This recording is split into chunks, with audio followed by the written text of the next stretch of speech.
ধোনির অনুশীলন চলছে, সোশ্যাল মিডিয়ায় একের পর এক ভিডিও আসছে, কিন্তু মাঠে তার দেখা নেই। চেন্নাই সুপার কিংস কি তবে স্রেফ ধোনির নাম ভাঙিয়ে নিজেদের সমর্থকদের সঙ্গে প্রতারণা করলো? আজ আমরা কথা বলবো মহেন্দ্র সিং ধোনিকে নিয়ে চেন্নাই ম্যানেজমেন্টের লুকোচুরি খেলা এবং প্রাক্তন ক্রিকেটার কৃষ্ণমাচারি শ্রীকান্তের বিস্ফোরক অভিযোগ নিয়ে। ভিডিওটি শেষ পর্যন্ত দেখুন, কারণ পর্দার আড়ালের পুরো সত্যিটা আপনাদের জানা দরকার। চেন্নাই সুপার কিংস কর্তৃপক্ষের বিরুদ্ধে এবার প্রকাশ্যেই সরব হলেন প্রাক্তন ক্রিকেটার তথা ভারতের প্রাক্তন প্রধান নির্বাচক কৃষ্ণমাচারি শ্রীকান্ত। তার সোজা অভিযোগ, গোটা মরশুম জুড়ে সমর্থকদের অনিশ্চয়তার মধ্যে রেখে বোকা বানানো হয়েছে। বারবার মহেন্দ্র সিং ধোনির অনুশীলনের ভিডিও সমাজ মাধ্যমে দেওয়া হলেও তাকে একটি ম্যাচেও খেলায়নি চেন্নাই।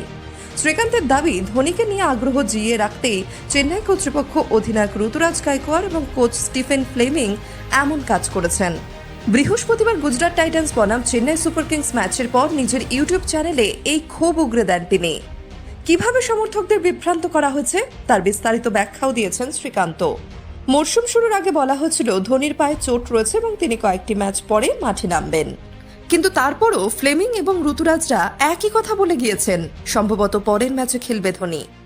সবথেকে আশ্চর্যের বিষয় হলো, একটা সময়ের পর থেকে প্রতি ম্যাচের আগে ধোনির অনুশীলনের ভিডিও দিয়ে বোঝানো হচ্ছিল যে তিনি সম্পূর্ণ ফিট, যেন পরের ম্যাচেই খেলবেন। অথচ টসের সময় বলা হতো ধোনি সম্পূর্ণ ফিট নন। চেন্নাই কর্তৃপক্ষের বয়ানও বারবার বদলেছে। প্রথমে বলা হয় ধোনির পায়ের পেশিতে চোট, তারপর বলা হয় উরুতে চোট, শেষে এমনও বলা হয় যে দলের ভারসাম্য বজায় রাখতে গিয়েই নাকি ধোনিকে দলে রাখা যাচ্ছে না। এই ধোঁয়াশা নিয়েই ক্ষুব্ধ শ্রীকান্ত। তিনি মনে করেন ধোনির মতো ক্রিকেটারকে নিয়ে প্রথমেই অবস্থান পরিষ্কার করে দেওয়া উচিত ছিল। সিএসকে মরশুমের প্রথমেই বলে দিতে পারত ধোনিকে সব ম্যাচে পাওয়া যাবে না। সমর্থকেরা সেই মতো ভাবত, মানসিকভাবে তৈরি থাকতে পারত। এই ধরনের বিভ্রান্তি কেন? এগুলো বন্ধ হওয়া উচিত। ধোনি খেলতে না পারলে সেটা পরিষ্কার করে বলা উচিত। সমস্যা কি? প্রতিবার শুধু একই কথা বলা হয়েছে, সম্ভবত পরের ম্যাচে খেলবে। তবে প্রাক্তন এই ভারতীয় ওপেনার একটি বাস্তব সত্যিও তুলে ধরেছেন। তিনি মনে করেন ধোনির পক্ষে আর খেলা চালিয়ে যাওয়া সম্ভব নয়। তার কথায়, ধোনিকে খেলতেই হবে এমন দাবি এখন আর কেউ তুলবে না। সত্যি বলতে এখন আর ধোনির অভাব অনুভূত হয় না। সকলে জানতে চায় ধোনি সাজঘরে থাকছে কিনা। নিঃসন্দেহে ধোনি আইপিএল এর অন্যতম সেরা ক্রিকেটার, অন্যতম সেরা অধিনায়কও। এটা মানতে অসুবিধা কোথায়?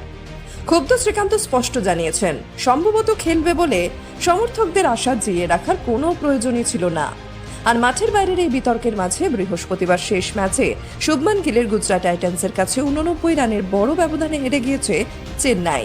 প্রথমে ব্যাট করে 4 উইকেটে 229 রানের বিশাল স্কোর খাড়া করে গুজরাট। জবাবে 13.4 ওভারেই মাত্র 140 রানে অল আউট হয়ে যায় সিএসকে। 14 ম্যাচে 12 পয়েন্ট নিয়ে এবারের আইপিএল সফর শেষ করল 5 বারের চ্যাম্পিয়নেরা। আপনাদের কি মনে হয়, চেন্নাই ম্যানেজমেন্ট কি সত্যি ধোনিকে নিয়ে ব্যবসা করছে, নাকি শ্রীকান্তের অভিযোগ ভিত্তিহীন? কমেন্ট বক্সে অবশ্যই আপনাদের মতামত জানান।